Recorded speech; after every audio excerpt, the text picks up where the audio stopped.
வந்துட்டேன்னு சொல்லு. திரும்ப வந்துட்டேன்னு. 25 வருஷத்துக்கு முன்னாடி எப்படி போனானோ கபாலி அப்படியே திரும்ப வந்துட்டான் சொல்லு. அனைவருக்கும் வணக்கம். என்றுமே ராஜா நீ ரஜினி. என்னுடைய அன்பு தலைவர், என் உயிரினுமே என் உயிர் தான் அது. என்னுடைய முதல் மேடை வந்து சூப்பர் ஸ்டார் யாருன்னு கேட்டால் அந்த பாடலுக்கு ஸ்கூல் பையனாக நான் டான்ஸ் பர்ஃபார்மன்ஸ் பண்ணேன். அந்த பர்ஃபார்மன்ஸ் பார்க்குறதுக்கு நிறைய சீஃப் கெஸ்ட்லாம் வந்திருந்தாங்க. கலெக்டரு, பக்கத்து ஸ்கூல் கரஸ்பாண்டன்ட், அந்த மாதிரிலாம். அப்போவே நான் கண்ணாடி சுற்றி ஸ்டைலாக போட்டு ஆடுறதெல்லாம் பார்த்துட்டு அவங்க ஸ்கூலுக்கு என்னை கூப்பிட்டு போய் அதே சாங் பர்ஃபார்ம் பண்ண வச்சாங்க. ஸோ அப்போலேருந்து எனக்கு வந்து அந்த மேனரிசம், அந்த ஸ்டைலு, சாதாரணமாக நடக்கும்போது பேசும்போது எல்லாத்துலேயுமே அது என்னோட கலந்த ஒரு விஷயம், தலைவரோடது. அதுக்கப்புறம் நான் சினிமாவுக்கு வந்ததுக்கப்புறம் நிறைய மேடை கச்சேரிகள் நிகழ்ச்சிகளையும் நான் ஸ்டார்ட் பண்ணது அவருடைய வாய்ஸ் வச்சு தான். நிறைய பேர் மாதிரி மிமிக்ரி பண்ணுவேன். பட் இமிட்டேஷன் அப்படியே அது கலந்து போனது தான். நிறைய நீங்கள் இப்போ நார்மலாக பார்க்கும்போதுலேயே எனக்கு அந்த பாடி லாங்குவேஜ் இருக்கும். அது அவங்களே பார்த்துட்டு கேட்டாங்க, அப்படியே இருக்குல்ல, எப்படி எப்படி எப்படி எப்படி இருக்குது, எவ்வளோ நாள் பண்ணுறீங்க? நான் 5 வயசுலேருந்து தலைவா அப்படி வந்து பண்ணுறீங்களா, மாற்ற முடியாது இல்லை அப்படின்னாங்க. ஸோ அந்தளவுக்கு எனக்கு வந்து அது பிளட்டில் மிக்ஸ் ஆன ஒரு விஷயம். இப்போ நம்ம சுப்பு அண்ணா சொன்ன மாதிரி என்னுடைய ஆல் டைம் ஃபேவரட் மூவி அப்படின்னு பார்த்தீங்கன்னா 6லேருந்து 60 வரை. நாங்கள் லொல்லு சபாவில் கூட அந்த படம் பண்ணியிருப்போம். அது 3 முகம், 6லேருந்து 60 வரை எல்லாமே ஜென்ரலாக எல்லா எபிசோட்லேயும் வந்து பார்த்தீங்கன்னா ஹீரோ கேரக்டரை கூட இருக்க சப்போர்ட்டிங் ஆர்டிஸ்ட்லாம் கலாய்க்கிற மாதிரி இருக்கும். பட் தலைவர் படம்னும் போது நான் ஒரு டாக்டிஸ் வச்சுருப்பேன். எப்பா நீ ஏதாவது கலாய்ச்சன்னா தலைவரை கலாய்க்கிற மாதிரி நீ பார்த்துக்கோ, அப்புறம் வெளியில் நடமாடணும், நம்ம ஃபேன்ஸுங்க சாதாரண ஆளுங்கள்ல அப்படின்னோடனே அவங்க கூட நம்ம கூட நடிக்கிறவங்களும் பார்த்து அப்படியே ஒரு மாதிரி ஜென்டலாக ரொம்ப கலாய்க்க மாட்டாங்க. அந்த பஞ்சஸ் ஸ்டைல்ஸை மட்டும் சும்மா கலாய்ச்சிட்டு அப்படியே ஜாலியாக கொண்டு போயிடுவோம். ஸோ அதெல்லாம் என்னுடைய ஃபேவரட்டான பக்கங்கள். இந்த நிகழ்ச்சி என்றுமே ராஜா நீ ரஜினி. இன்னைக்கு நிறைய நம்ம இண்டஸ்ட்ரி நண்பர்கள் இதில் வந்து சீஃப் கெஸ்ட்டாக வந்திருக்கிறாங்க. அத்தனை பேருக்கும் என்னுடைய பணிவன்பான வணக்கம். நம்ம பஞ்சு சுப்பு அண்ணன், நடிகர் ராஜேஷ் சார், அண்ணன் டாக்டர் கமலேஷ். அவர் வந்து துபாயில் இப்போ பர்மனெண்ட் விசா எடுக்கிறது ட்ரை பண்ணிகிட்ருக்காரு. நான் ஏர்போர்ட்டில் தனியாக ஒரு ரூம் கொடுக்குறேன்னு சொல்லிட்டாங்க. நீ வாரம் வந்துட்டு போயிட்டுருக்குப்பா, இங்கேயே வேணா ஒரு ரூம் எடுத்து தங்கிக்கோ அப்படின்னு சொல்லி. ஸோ அநேகமாக இங்கே சீக்கிரம் ஒரு வீடு வாங்கி ஒரு கோல்டன் விசா வாங்கி செட்டில் ஆக என்னோடய வாழ்த்துக்கள்ண்ணே. அண்டு பிடி, நான் சின்ன பையனாக இருந்து பார்க்கும்போதுலேருந்து அவங்க சின்ன பொண்ணாகவே இருக்காங்க. ஏன்னா நாங்கள் வந்து பாக்யராஜ் சார் ஸ்கூலு, எங்கள் டேட் ராம்பாலா சார் வந்து பாக்யராஜ் சாரோட அசிஸ்டண்ட்ன்றதுனால அவருடைய படம், அதுவும் தாவணி கனவுகள் நாங்கள் பண்ணது பெரிய ஹிட்டு லுல்லு சபாவில். அந்த 5 தங்கச்சிங்க, கஷ்டப்படுற ஃபேமிலி, அதெல்லாம் அது இப்போவும் சோஷியல் மீடியாவில் பயங்கர ட்ரெண்டிங் ஆகிட்டுருக்கு. ஏமா செல்வி, நம்ம தான் கஷ்டப்படுற குடும்பம்னு தெரியுமல்ல அப்படின்னு அதில் பேசுவோம். ஸோ அதில் வந்து பார்த்திங்கன்னா அந்த 5 பேரில் ஒரு தங்கச்சி அவங்க நடிச்சிருப்பாங்க. அப்போ எப்படி பார்த்தோமோ அப்படியே தான் இருக்காங்க. அவங்களும் பல வருஷமாக அவங்களுடைய லுக்கில் எந்த ஒரு மாற்றமும் இல்லை. என்ன சீக்ரெட், அவங்க என்ன ஃபாலோ பண்ணுறாங்க, என்ன மெடிடேஷனா, யோகாவா, இல்லை எப்படி வரோம் வாங்கிட்டு வந்திருக்காங்கன்னு தெரியல. ஸோ அவங்களுக்கு என்னுடைய இந்த நேரத்தில் வணக்கங்கள். அண்டு ஹரிப்பிரியா, அவங்களும் ஒரு ரொம்ப க்யூட்டான அழகான ஒரு ஹீரோயின். சீரியலில் மட்டும்தான் ரொம்ப சோகமான காட்சிகளாக அவங்க வந்து நடிச்சிட்டே இருப்பாங்க. பட் ஆஃப் ஸ்க்ரீனில் பயங்கரமாக கலாய்ச்சி இன்னும் நிறைய பாட்டல் அப்படி அங்கே ஸ்விம்மிங் பூல் ஒன்று இருக்குது, காலையில் இறங்கினோன்னா சாதகத்துக்கு ரெடி ஆகிட்டாங்க. அந்த பாட்டை பார்க்கணும் தான் அடித்து பிடிச்சி நாங்கள் டிராஃபிக்கில் மாட்டிட்டோம். அந்த பாட்டை பார்க்க முடியல. நான் அவங்ககிட்ட கேட்டிருக்கேன், நீங்கள் பாடுறதுனா சொல்லுங்கள், நான் இன்னொரு தடவை நான் வேணால் டான்ஸ் கூட பண்ணுறேன் அப்படின்னு. ஹரிப்பிரியா, உன் இசையனும் இன்ப வெள்ளத்தில் நீந்த ஓடோடி வந்து எங்களை ஏமாற்றி விடாதே. அண்ட் என்னுடைய இனிய நண்பர் டோக்கியோ தமிழ்ச்சங்கத்துடைய வைஸ் பிரசிடெண்ட் ஹரி. அதாவதுங்க, ரஜினி சாருடைய ஃபேன்ஸை நான் வேர்ல்டு வைடு பார்த்துருக்கேன். ஏன்னா நான் வந்து சினிமாவுக்கு வரதுக்கு முன்னாடியே ரஜினி மன்றத்தில் இருந்தவன் தான். நான் இந்த சினிமா மேடை கச்சேரி நான் பேசிக்காக ரஜினி மன்றத்தை சேர்ந்தவன். அதனால தான் நான் வந்து எல்லா மன்ற நிகழ்ச்சிகள்லேயும் குடும்ப விழாக்கள்லேயும் தலைவர் ஒரு மாநாடே நடத்தினா கூட அதில் கூட நான் போய் என்னுடைய பார்ட்டிசிபேஷன் ஏதோ ஒரு இடத்துல என்னோட சின்ன பங்களிப்பாவது இருந்துகிட்டே இருக்கும். ஸோ அந்த அளவுக்கு சிலர் வந்து வெறித்தனமாக இருப்பாங்க, அந்த ப்ரொஃபைலெல்லாம் மறந்துடுவாங்க.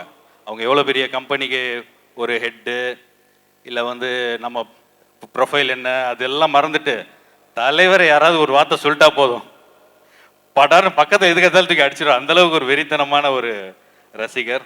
இன்னும் ஜப்பான்னு சொல்லவா வேணும், ஜப்பானில் வந்து அவ்வளோ படங்களும் தலைவருக்கு வந்து அவ்வளோ பெரிய ஃபேன் பேஸ். ஸோ அதுக்கு வந்து இவங்கெல்லாம் இன்னும் பண்ணுறது கூடுதல் ஒரு வேல்யூ. அண்டு நண்பர் சொற்பொழிவாளர், அரசியல்வாதி, பன்முக கலைஞர், வேற என்ன சொல்லணுமா? இல்லையா? இல்லை, நான் பார்க்கும்போது நீங்கள் அவர் அதான் இப்போ நாங்களே அவருக்கு என்ன அடைமொழி கொடுக்குறதுன்னு தெரியாத அளவுக்கு அவர் வந்து அவ்வளோ ஒரு மல்டிவர்ஸ். கரெக்டாண்ணே சொல்லிட்டேண்ணா? கரெக்டா? அப்படியே சொல்லி கொடுத்த மாதிரி இல்லைங்க, ரொம்ப நல்ல ஒரு ஸ்பிரிச்சுவல் பர்சன் நம்மளுடைய கோபி அண்ணா. அவர் வந்து ஒரு ஜேஎஸ்கே கோபி, ரொம்ப நல்ல ஒரு மனிதர். ஸோ அவரும் இங்கே வந்திருக்காங்க. அண்ட் ராஜேஷ் சார் வரப்போகிறாங்க. அவங்களுடைய எக்ஸ்பீரியன்ஸ்க்கு முன்னாடி நம்மளாம் ஒன்றுமே இல்லை. அண்ட் அவங்களுடைய காலையில் நாங்கள் அவங்களோட ஒரு டிஸ்கஷன் உட்காந்தோம். அப்போ தான் தெரியுது நம்மளோட அவர் பயங்கர யூத்தாக இருக்கார், ரொம்ப அட்வான்ஸாக இருக்கார் அப்படின்னு சொல்லி. ஸோ வந்தாங்கன்னா அவங்களுடைய விஷயங்களும் உங்களுக்கு நிறைய இருக்குது. அண்ட் முக்கியமாக இந்த நிகழ்ச்சிக்கு வருவோம். என்றுமே ராஜா நீ ரஜினி இந்த நிகழ்ச்சியை இவ்வளோ சிறப்பாக நடத்திட்டு இவ்வளோ ஆர்கனைஸ்டாக பிளான் பண்ணியிருக்க, இந்த நிகழ்ச்சி இவ்வளோ சீரும் சிறப்புமாக எல்லாரையும் எங்களை இந்தியாவிலேருந்து வர வச்சு இவ்வளோ பெரிய அரங்கத்தில் தலைவருடைய ஸ்பெஷலான 50 பாடல்கள், 50 பாடல்களையும் ஒவ்வொன்றும் கிட்டத்தட்ட அந்த மலேசியா வாசுதேவன் சாரோடைய அந்த டச், அந்த அந்த ஒரு இமிட்டேஷன் சொல்லலாம். அப்போ நான் பேசும்போது என்னுடைய பாடி லாங்குவேஜில் தலைவருடைய பாதிப்பு எந்த அளவுக்கு இருக்குமோ அந்த அளவுக்கு நம்மளுடைய பகவதி ரவி சாருடைய அந்த குரல்லையும் அந்த மேனரிசமும் அவ்வளோ ரொம்ப அழகாக தான். அதனால தான் நாங்கள் கீழே இருந்து அவ்வளோ அதை என்ஜாய் பண்ணி ஷேர் பண்ணோம். ஸோ அவருக்கு என்னுடைய முதல் நன்றி. ஏன்னா அவருடைய இனிஷியேட்டில் தான் இன்றைக்கி உங்கள் எல்லாரையும் சந்திக்க முடிஞ்சது. இந்த ஒரு வாய்ப்பை எங்களுக்கு ஏற்படுத்தி தந்த மரியாதைக்குரிய சல்வா மியூசிக்கல்ஸின் நிறுவனர், பாடகர் திரு பகவதி ரவி சாருக்கும் என்னுடைய நன்றி. அண்ட் இந்த நிகழ்ச்சியை வந்து எங்களுக்கு ஆர்கனைஸ் பண்ண பர்சனலாக அசோக் சார், அவங்களுக்கு என்னுடைய நன்றியை தெரிவிச்சுக்கிறேன். ஸோ இப்போ வந்து நம்ம போர்ஷன் கொஞ்சம் மிமிக்ரி டைம். ஏன்னா இப்போ என் கூட வந்து இன்னும் என் பேர் எங்கள் டீமில் இருக்க சாமிநாதனோ ஈஸ்டரோ எங்கள் லொல்லுசபா டீமில் இருக்க வேறு யாராவது இருந்தால் நாங்கள் ஒரு ஸ்கிட் மாதிரி ஒரு பெர்ஃபார்மன்ஸ்லாம் பண்ண முடியும். ஏன்னா அதுக்கு கூட ஆள் வேணும். ஏன்னா ஒருத்தர் ஒரு டைலாக் பேசணும், கூட இருந்தால் ஒரு கவுண்டர் அடிக்கணும் இல்லைங்களா? ஒரு மேல் வெர்ஷன் பாடுறாங்க, ஃபீமேல் வெர்ஷன் பாடுற மாதிரி. இப்போ நான் சோலோவாக இருக்கிறதுனால சோலோவாக என்னால் மிமிக்ரி தான் பண்ண முடியும். இந்த என்றுமே ராஜா நீ ரஜினி நிகழ்ச்சிக்கு நிறைய பிரபலங்கள் வந்திருக்காங்க, முன்னணி கலைஞர்கள் வந்திருக்காங்க. இன்னும் ஸ்பெஷல் கெஸ்ட், ஸ்பெஷல் ஆக்டர்ஸ் எல்லாம் வந்திருந்தா அவங்க இதை வாழ்த்தி இருந்தால் எப்படி இருக்கும் அப்படின்னு ஒரு சின்ன இமேஜினேஷன். முதலாவதா புரட்சி தலைவர் எம்ஜிஆர் அவர்கள் வராங்க.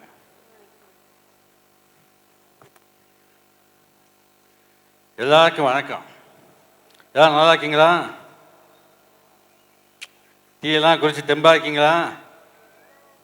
அதான் என்ன சிரிப்பு எல்லார் முகத்துலையும்.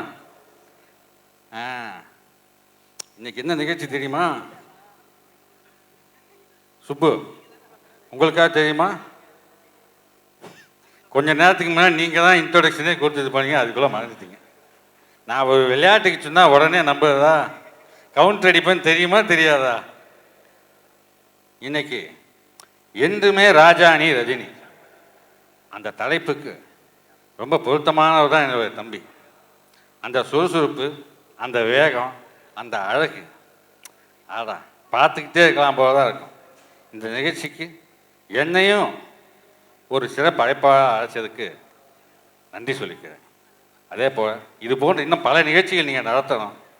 அதுக்கு என்னையும் சுப்பு வந்து நீங்கள் மறக்காமல் கூப்பிடணும். சுப்பு சொல்லிவிட்டேன்.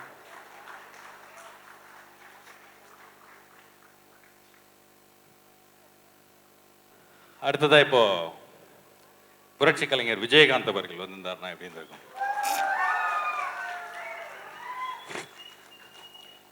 எல்லாருக்கும் வணக்கம். இந்த நிகழ்ச்சிக்கு நிறைய நடிகர்கள் வந்திருக்காங்க, குழந்தைங்களோட நிறைய பெற்றோர்கள் இந்த நிகழ்ச்சியை ரொம்ப அழகா ரசிச்சு கேட்டுக்கிட்டு இருக்காங்க. ரொம்ப சந்தோஷம். என்னுடைய அண்ணன் ரஜினி அண்ணன் தான் நான் சொல்லுவேன், அவர் என்ன பாசமா விஜயின்னு தான் கூப்பிடுவாங்க. இந்த நிகழ்ச்சியை ரவி சார் சொல்லி நீங்கள் கண்டிப்பாக ஒரு நிகழ்ச்சி பண்ணுறோம், நீங்கள் வரணும் அப்படின்னாரு. எங்கள் அண்ணனுக்காக பண்ணுற நிகழ்ச்சியில் நான் வராமல் இருப்பேன் எப்படி? நிச்சயமாக வர்றேன்னு வந்து உங்கள் எல்லாரையும் பார்த்து ரொம்ப சந்தோஷம். நிகழ்ச்சி முடிஞ்சோன்னே சாப்பாடு வடை ரெடி பண்ணியிருக்காரு. எல்லாரும் கண்டிப்பாக சாப்பிட்டு தான் போகணும். நான் உண்மையாக தான் சொல்கிறேன். நான் சொன்னால் சரியாக இருக்குமா இல்லையா? என்ன ரவி சொன்னது சரிதானுங்க? எல்லாருக்கும் இருக்குது, சாப்பிட்டு தான் போங்க. அடுத்ததா உலகநாயகன். சக போட்டியாளர்களாக இருந்தாலும் அவங்க ரெண்டு பேருக்குள்ள இருக்கிற நட்பு வந்து பார்த்தீங்கன்னா வேற லெவலாக இருக்கும். அவங்க ரெண்டு பேருடைய அந்த ஒரு கெமிஸ்ட்ரி தலைவருக்கும் கமல் சாருக்கும். நான் ஒரு படம் ஹீரோவாக நடித்தேன். அந்த படம் ஆரம்ப மேட்டகாசன் பேர். அந்த படத்துடைய இசை வெளியீடு தலைவர் வீட்டில் தலைவர் தான் பண்ணாங்க. அதே போல் அதோடைய ட்ரெய்லர் வெளியீடு உலகநாயகன் வீட்டில் பண்ணோம். நான் ஒரு தலைவர் ஃபேனுன்னு தெரிஞ்சும் வேறு நடிகர்கள்லாம் என்ன பண்ணுவாங்க, ஓ இவர் ரஜினி ரசிகர், நம்ம எதுக்கு இது பண்ணணும் அப்படின்னு தான் நினைப்பாங்க. அவர் என்ன சொன்னார்னா, நீங்கள் அந்த டிசைன்லாம் அனுப்புங்க, பேனர் வீட்டில் ரெடி பண்ணி வச்சு வைக்கிறேன் அப்படின்னாங்க. ஸோ கமல் சார் வீட்டில் என் படத்தோட போஸ்டர் பெரிய பேனர் வச்சு அந்த படத்துக்கு வந்து ரிலீஸ் பண்ணி கொடுத்து நம்மளை வாழ்த்தி வழி அனுப்பிச்சாங்க. ஸோ இந்த நேரத்தில் உலகநாயகனுக்கும் என்னோட நன்றி தெரிவிச்சுக்கிறேன். இந்த நிகழ்ச்சிக்கு உலகநாயகன் வரத்துக்கு முன்னாடி உலகநாயகன்னா ஒரு 3-4 வெரைட்டி இருக்கும்ல. அவர் ஒரு ஸ்டேஜில் ஒரு வாய்ஸ் பேசியிருப்பார். ஃபார் எக்ஸாம்பிள் நீங்கள் வாழ்வே மாயம் படத்தில் அந்த பழைய கமல் அந்த வாய்ஸ்லாம் பார்த்தீங்கன்னா வேறு மாதிரி இருக்கும். இங்கே இருக்க நிறைய பேருக்கு அது தெரியும். ஒரு தெனாலியில் வேறு மாதிரி இருக்கும், வேறு ஸ்லாங், வேறு அந்த மாடுலேஷன், அது அந்த மாதிரியான முயற்சிகள் எல்லாமே உலகநாயகன் பண்ணுவாங்க இல்லையா? ஸோ இதில் வந்து அந்த வாழ்வே மாயம் படத்தில் உலகநாயகனுடைய அந்த பழைய கமலுடைய வாய்ஸ்,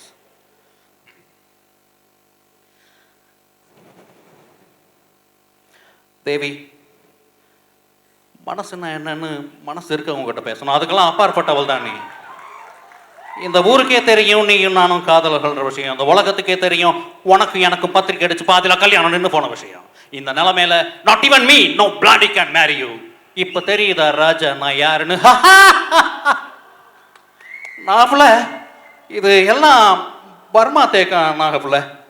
இதோட அருமை தெரியாத என்கிட்ட அது இருக்கிறத விட இதோட அருமை தெரிஞ்ச பகவதி ரவி கிட்ட இருக்கிறது தான் ரொம்ப சந்தோஷம் நாகப்புல. இது வந்து பழைய கமல் சாரோடைய வாய்ஸ். இப்போ நான் நிறைய ஏஐலாம் பண்ணி எனக்குள்ளேயே ஒரு ஏஐ டெக்னாலஜியை போட்டு திருப்பி கொண்டு வந்துட்டு இருக்கேன். அப்பப்போ கொஞ்சம் நீர் ஆகாரங்களை கண்ணில் காமிச்சாங்கன்னா இன்னும் நிறைய வெரைட்டிஸ் வரும். என்ன ஸோ அடுத்தது வந்து இப்போ தெனாலியில் உலகநாயகன் பேசுகிற ஒரு விஷயம். எல்லாம் சிவமயம் என்று சொல்லுவார்கள், எனக்கு எல்லாம் பயமயமாய் போயிடுது டாக்டர்.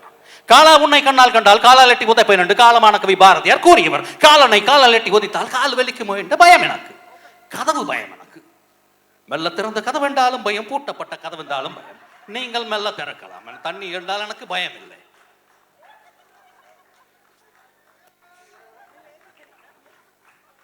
இந்த பயமெல்லாம் போக மருந்தெங்கிலும் தருவீங்களே டாக்டர்? மிஸ்டர் தெனாலி, உங்க உடம்புக்கு ஒன்றும் இல்லை, உங்க மனசுக்கு தான் கொஞ்சம். உங்களுக்கு கொஞ்சம் நான் மாத்திரையெல்லாம் வச்சிருக்கேன், கொஞ்சம் இன்னும் ட்ரீட்மெண்ட் எல்லாம் இருக்கு, அதெல்லாம் செஞ்சா உங்களுக்கு இந்த பயமெல்லாம் தன்னால சரியாயிரும். எனக்கு இன்னொரு முக்கியமான ஒரு ஃபங்க்ஷன் இருக்கு. அது என்ன தெரியுமா? என்றுமே ராஜானி ரஜினி. இந்த என்றுமே ராஜானி ரஜினி ஃபங்க்ஷன் இருக்குல்ல, அதுக்கு நான் போறேன். நான் அங்க போய் அந்த நிகழ்ச்சியை கொஞ்சம் பேசிட்டு வரேன். நீங்க அது வரைக்கும் வேண்டாம், நீங்க இங்கூடே வாங்க. அனைவருக்கும் வணக்கம். என்றுமே ராஜானி ரஜினி இனிய நண்பர். நானும் அவரும் இதே துபாய் சாலைகளில் 25 ஆண்டுகளுக்கு முன்னால் தோல் மீது ஒருவர் கை போட்டுட்டு நடந்து சென்ற நினைவுகள் என் மனதில் இன்னும் பசுமையாக இருக்கிறது. இந்த நிகழ்ச்சியில் ஜெயராம் சொன்னதுனால மட்டும் நான் வரல. யார் நண்பர் ரஜினிக்காக நான் இங்கே வந்திருக்கேன். அது எங்களோட நட்பு இருக்கிற ஆழம். உங்களுக்கு அது புரியாமல் கூட இருக்கலாம். ஏன்னா நான் பேசுகிற நிறைய விஷயம் உங்களுக்கு புரிய மாட்டேங்குது. நான் அட்வான்ஸாக இருக்கேன்னு அர்த்தம். ஸோ இப்படி ஏதாவது நீங்கள் உங்களுக்கு குழப்பி விட்டீங்கன்னா அவங்க ரொம்ப யோசிக்கணும் சார். நீங்கள் நினைக்கலாம், என்ன இவ்வளோ தாகமா துபாயில் வந்துட்டு தண்ணி குடிச்சிட்டே இருக்காருன்னு. உண்மையை சொல்லணும்னா அந்த கேப்பில் தான் நான் அடுத்தடுத்த வாய்ஸ் என்னன்னு யோசிக்கிட்டு இருக்கேன். ஸ்கிரிப்டை சொந்தமாக பண்ணுற ஒரு பிரச்சனை இருக்கு. ஸோ இப்போ அடுத்ததா அவரும் இங்கே தான் இருக்காருன்னு நினைக்கிறேன். ஏன்னா எப்போ வேணால் காரை வேகமாக எடுத்துன்னு நிறுத்தலாம். அவர் காரில் போயிட்டு இருக்காரா, பைக்கில் போயிட்டு இருக்காரா, எங்கே போயிட்டு இருக்காருன்னு தெரியல.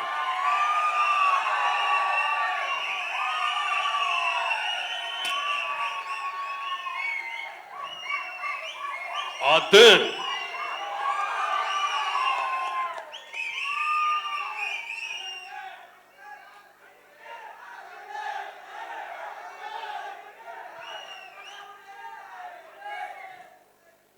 சரித்திரத்தை ஒரு நிமிஷம் திருப்பி பாருங்க. அது நமக்கு கற்றுக் கொடுத்தது ஒன்னே ஒண்ணுதான். நாம வாழணும்னா எவ்வளோ பேருக்கு வேணாலும் நல்லது பண்ணலாம்.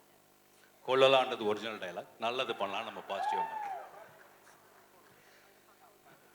ரஜினி சார், இந்த நேரத்தில் நான் அவரை பற்றி இந்த நிகழ்ச்சியில் கலந்துட்டு பேசுறதுக்கு ரொம்ப சந்தோஷப்படுறேன். என்ன காரணம்னா, என்னுடைய துரோணாச்சாரியார் அவரை தூரமாக நின்று ரசிக்கிற ஒரு ஏகலைவன்னா. ஸோ அதனால தான் நான் அவருடைய பில்லாவை ரீமேக் பண்ணேன். அவருடைய வாழ்த்துக்களோட. Rajini sir, happy birthday. உங்களுடைய 50வது வருஷம் திரை வாழ்க்கைக்கு என்னுடைய வாழ்த்துக்கள். டெஃபினட்டாக இப்படி தான் பேசுவார் அவர்.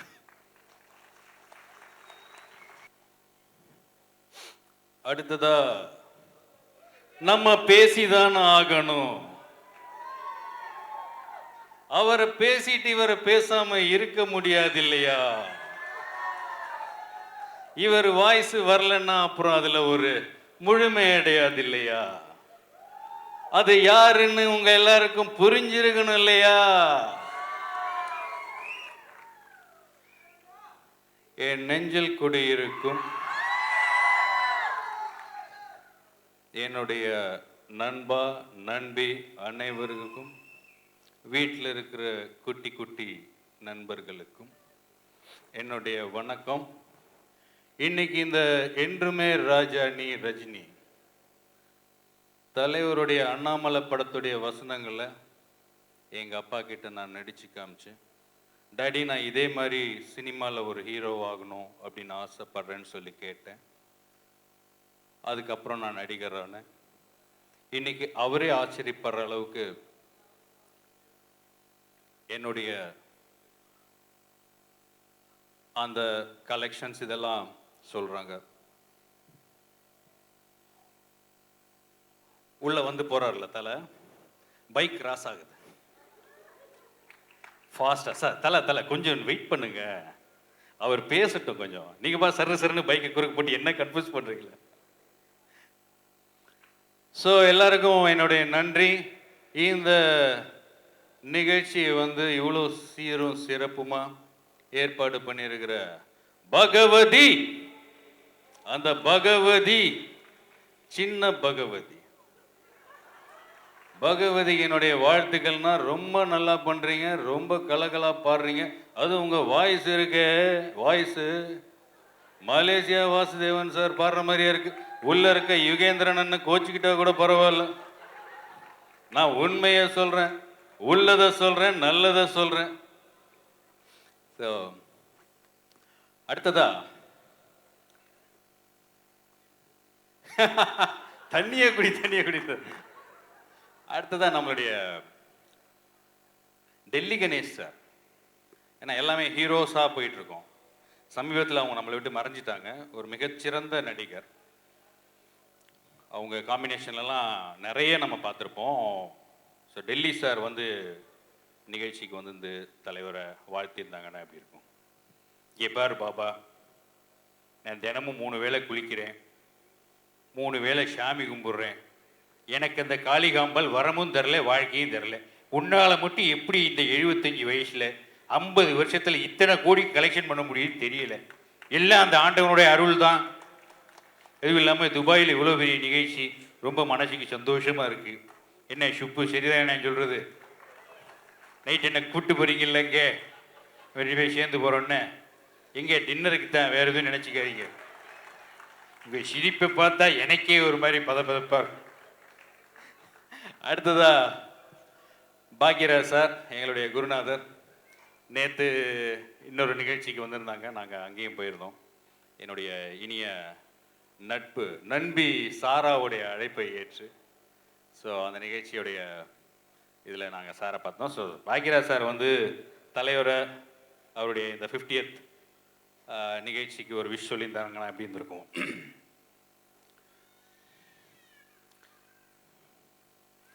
எல்லாருக்கும் வணக்கம். இல்லை எல்லாம் இப்படி அமைதியாக இருந்தது எப்படி? சாயந்தரம் போகும்போது முருங்காய் வாங்கிட்டு வேணா போங்க. காலையில் வேற வேற மாற அப்படி இருக்கும். இல்லை உடம்புக்கு நல்லா சூடு, ஏன்னா ஏசியில் அவ்வளோ குளிர்ச்சியில் இருந்துருக்குறீங்க இல்லையா, அதனால் சொன்னேன். இன்னைக்கு வந்து ரொம்ப அற்புதமான ஒரு நிகழ்ச்சி போயிட்டுருக்கு. இடையில இந்த ஜீவா இருக்கிறானே, அவன் எங்கே போனாலும் என் வாய்ஸ் தூக்கிட்டு போய் அவன் பேசி கிளாப்ஸ் வாங்கிட்டு போயிடுறான். அதுதான் ஒரே டென்ஷனாக. ஸோ ரொம்ப அருமையான ஒரு நிகழ்ச்சி. ரஜினி சாருக்கு என்னுடைய வாழ்த்துக்கள் இந்த நேரத்தில் தெரிவிச்சுக்கிறேன். வேறு நிகழ்ச்சியில் இருந்தனால என்னால் இங்கே வர முடியல, அதனால் நன்றி. அடுத்ததாக இந்த நிகழ்ச்சிக்கு மூத்த கலைஞர் அப்படின்னு சொன்னால் என்ன மேடையிலே வந்து ஒரு அடி அடிப்பார். இளம் கலைஞர், மரியாதைக்குரிய ராஜேஷ் சார் அவர்கள். அவங்கள வந்து வருக வருகன்னு வரவேற்கிறேன். இப்போல்லாம் யூடியூப் ஆன் பண்ணாலே சாரோட ஸ்பீச்சஸ் தான் இருக்கும். அது ஜோசியமாக இருக்கலாம், ஆன்மீகமாக இருக்கலாம், சயின்ஸாக இருக்கலாம். என்ன அவங்களுக்கு தெரியாத நாலேஜ், அது வந்து ஒரு பெரிய டிக்ஷனரி அவங்க. ஸோ அவங்களோட இந்த ஸ்டேஜை நாங்களும் ஷேர் பண்ணிக்கிறோம்னு நினைக்கிறது ரொம்ப சந்தோஷமாக இருக்குது. இந்த பர்டிகுலர்லி இந்த நிகழ்ச்சிக்கு சார் வந்ததுக்கு என்னுடைய நன்றியையும் இந்த நேரத்தில் தெரிவிச்சுக்கிறேன். ஆஸ் அ தலைவர் ஃபேனா, பிகாஸ் திஸ் இஸ் என்றுமே ராஜானி ரஜினி. ஓகே. ஸோ அடுத்ததா கலைஞர்னு சொன்னோன்னே எனக்கு கலைஞர் ஞாபகம் வந்துருச்சுங்க. முத்தமிழறிஞர் டாக்டர் கலைஞர் அவர்கள் விழாவிற்கு வாழ்த்து சொல்லியிருந்தாங்கன்னா எப்படி இருந்திருக்கும்? இந்த விழாவிற்கு வந்திருக்கும் என் இனிய இளவல் ராஜேஷ் அவர்களே, சுப்பு அவர்களே, டாக்டர் கமலேஷ் அவர்களே, கமலேஷ் டாக்டர் அவர்களே, இங்கே ஒரு 4-5 குழந்தைங்க இருமிக்கிட்டு இருக்கு. போகும்போது அவங்களுக்கு 2 ஊசியை போட்டுட்டு போங்க. டாக்டர் கமலேஷ் அவர்களே, எல்லாரும் போகும்போது டாக்டர் ஒரு செக் பண்ணிட்டு அவருக்கு ஒரு ஃபீஸ் கொடுத்துட்டு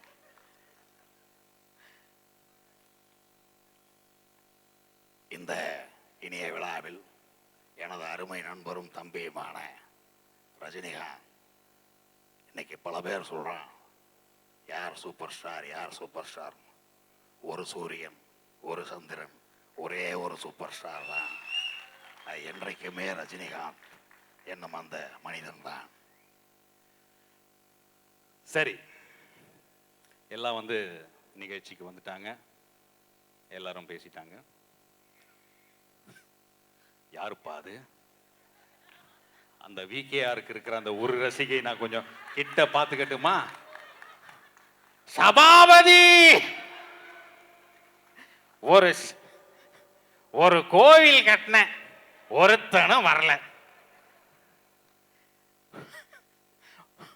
ஒரு குளம் வெட்ட ஒரு பயலும் கழுத குளிக்க வரல, ஒரு சினிமா கோட்டையை கட்டின கழுத எல்லா பயலும் உள்ள வந்துட்டான். போதுமா? ஏஐ இதுக்குன்னு எல்லா வாய்ஸும் கேட்கக்கூடாது, வெரி பேட். அப்பப்போ நான் தண்ணி குடிக்க வேண்டியதாகிடும். துபாயில் ஏற்கனவே தண்ணி கொஞ்சம் கம்மியாக இருக்கு, அப்புறம் இருக்க எல்லா தண்ணியும் நான் குடிச்சிட்டு போயிடுவேன். ஏப்பா நீ சும்மா இருக்க மாட்டியா? யாரா அவன் இருட்டுக்குள்ள? ஆனா கண்ணும் தெரியல ஒண்ணும் தெரியல. அடுத்த வாய்ஸ் நான் எடுக்கலான்னு போது ஏப்பா என்ன குழப்புறீங்க? ஏப்பா சந்திரு, இங்க சந்திரு சந்திரன் ஒரு மானச்சந்தனை எங்கப்பா? ஏன் அனந்த கேட்கலப்பா, சந்திரு. ஓ ஹரியா? ஓ ஹரி ஹரி, ஏ ஹரி. ஆனா ஜப்பான் ஹரினா இப்போ அடுத்த ப்ரோக்ராம் ஜப்பானுக்கு தூக்குறதுக்கு பிளான் பண்ணிட்டு இருக்காரு. யார? நம்மள இல்ல, பகவதிய.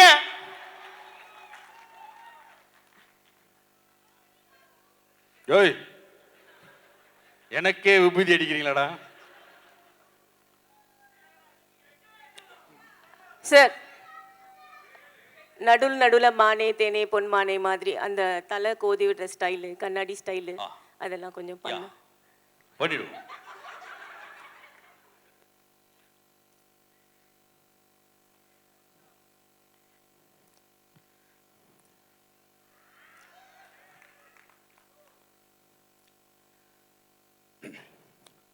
அனைவருக்கும் என்னுடைய பணிவன்பான வணக்கங்கள்.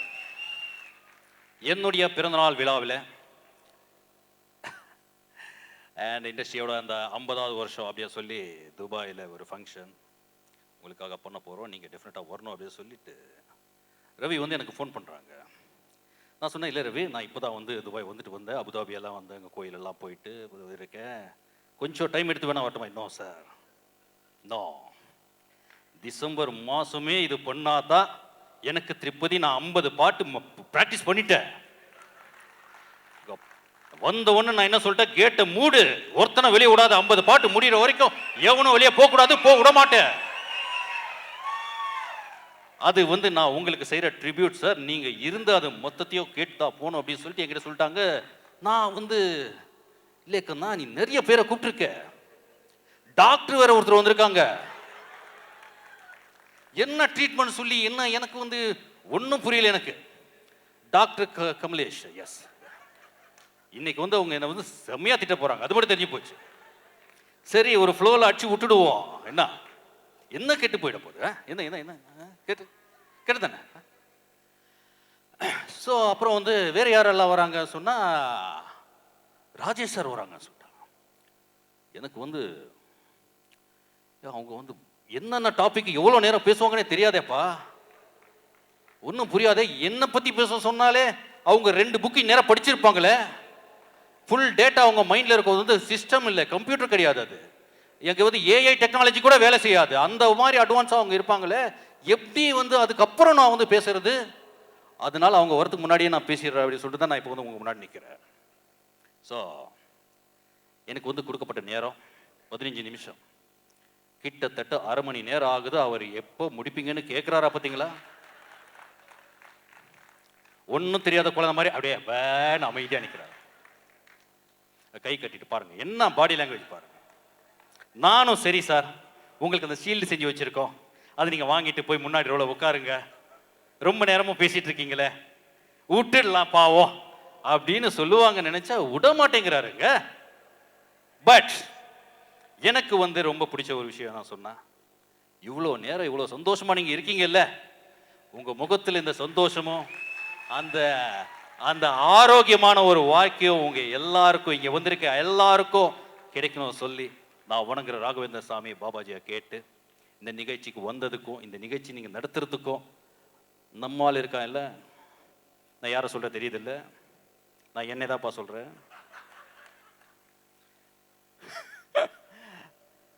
உண்மையிலே தலைவர் வந்து என்னை வந்து அப்படி தான் சொல்லுவாங்க, அவன் நம்ம ஆளு, நல்ல பையன் அப்படின்னு சொல்லுவாங்க. என்றைக்குமே தலைவருடைய அந்த அன்புக்கு பாத்திரமானவனா நான் வாழ்கிறத பெருமையாகவும் என்னுடைய கடமையாகவும் நினைக்கிறேன். இந்த என்றுமே ராஜாணி ரஜினி நிகழ்ச்சியில் என்னை அழைத்த பகவதி ரவி சாருக்கும், என்னுடைய பெர்ஃபார்மன்ஸில் ஏதாவது குறைகள் இருந்தால் தயவு செஞ்சு போகும்போது யாரும் அடிக்காதீங்க. Okay, thank you sir, thank you so much. இல்லை, நான் அடிக்காதீங்கன்னு சொன்னது என்ன அடிக்க மாட்டீங்கன்னு தெரியும். அந்த சோகத்தில் போய் பாட்டில் ஓப்பன் பண்ணாரு. ஸோ இங்கே வருகை தந்திருக்கும் லீ ஸ்போர்ட்ஸ் என்னுடைய அண்ணன் ரமேஷ் அவர்களுக்கும், பொன்மாலை பொழுது என்னுடைய அண்ணன் அருமை அண்ணன் கணேசன் அவர்களுக்கும், எல்லாருக்கும், இன்னும் நிறைய பேர் லைட் வெளிச்சத்தில் தெரிகிற அத்தனை பேருக்கும், தெரியாமல் பின்னாடி மறைந்திருந்து ரசிக்கும் அத்தனை ரசிகர்களுக்கும் என் பணிவன்பான நன்றியை. ஷீல்டு சீக்கிரம் வர்ற வரைக்கும் பேசிகிட்டு இருப்பேன், கொடுத்துட்டா பெட்ரு. அப்புறம் எனக்கு அப்புறம் ராஜேஷ் சார் வேற ஏறணும், அதுக்கப்புறம் 50 பாட்டு முடிச்சாதான் போக முடியும். இல்ல 25 பாட்டு முடிச்சாச்சு, அதை தாண்டி போயிட்டு இருக்கோம். இன்னும் அதுக்கே சீக்கிரம் தனியா back to ஒரு back. பார்ட்டி கொடுக்கணும் நீங்க. கண்டிப்பா கண்டிப்பா. இதுக்கப்புறம் வந்து பயங்கர டான்ஸ் சாங்ஸ் தான் இருக்கு. சுப்புவனன் டான்ஸ் ஆடுவாங்க சார்.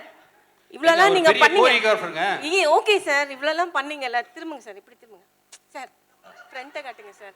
அந்த அது பண்ணாதான் சார் நல்லா இருக்கும். பண்ணிட்டு போங்க. பண்ணிட்டேன். நீங்க ஆசையை நிறைவேற்றிக்குங்க. சகோதரி ரோஃபினா. பேர் தெரியல. ரோஃபினா. ரோஃபினா ஏன் தெரியலங்க, அழகா எவ்வளவு அழகா நான் பேரை சொல்றதுலாம் மரியாதை இல்லைங்க நம்ம ஊர்ல. ஓகே, நன்றி. இந்த நிகழ்ச்சிக்கு அருமையான ஒரு வாய்ப்பை தந்த என்னுடைய இனிய சகோதரர் பகவதி சார் தான். எங்க டாக்டருக்கு பட்டம் கொடுத்ததுலேருந்து அதுவே ஒரு பட்டம் மாதிரி எங்களுக்கு. அண்ணன் போதும் அண்ணன். நன்றி ரசிகர்களே. அடுத்த ஒரு நிகழ்ச்சியில் இன்னும் சிறப்பாக ஏதோ சோலோவாக இருந்ததுனால ஓரளவுக்கு தான் உங்களை சந்தோஷப்படுத்த முடிஞ்சது, சிரிக்க வைக்க முடிஞ்சது. இதே எங்கள் டீமோடு வந்தோம்னா இன்னும் கொஞ்சம் ஜாலியாக கலாயாக பண்ணலாம். புரியுதா? நல்லா புரியுதா? இங்கே இருக்கிற மற்றவங்களுக்கும் புரியுதாப்பா? டீமோடு வந்தால் இன்னும் வேறு மாதிரி பண்ணலாம். டீம் பெரிய டீமெல்லாம் இருக்குது. இன்னும் சுப்பண்ணா. ஓகே, நன்றி நன்றி சார். ஒரு நிமிஷம்.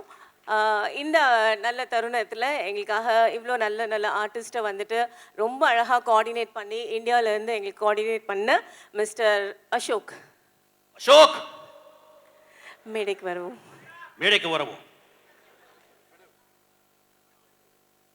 வந்துட்டு காணாங்க அசோக் சார். எங்க வெளியே போயிட்டாரா சார்? அசோக், இந்த நாள் இந்த ஷீல்டை வாங்கிட்டு போயிடுங்க சார். நீங்க ஃபர்ஸ்ட் வாங்குங்க. ஷீல்டு வாங்கும்போது இந்த அவார்டை எங்கள் அம்மா கையால் வாங்கணும், அப்பா கையால் வாங்கணும்னு சொல்லிட்டு அப்படியே நைஸாக அவங்களுக்கு 2 டிக்கெட் போட்டு கூட்டு வந்துருக்கலாம். நன்றி. ரொம்ப ரொம்ப பொறுமையாக இந்த நிகழ்ச்சியை கண்டு ரசித்த அனைவருக்கும் நன்றி. அடுத்து இன்னும் நிறைய நிகழ்ச்சிகள் இருக்குது, தொடர்ந்து பாருங்கள். நன்றி.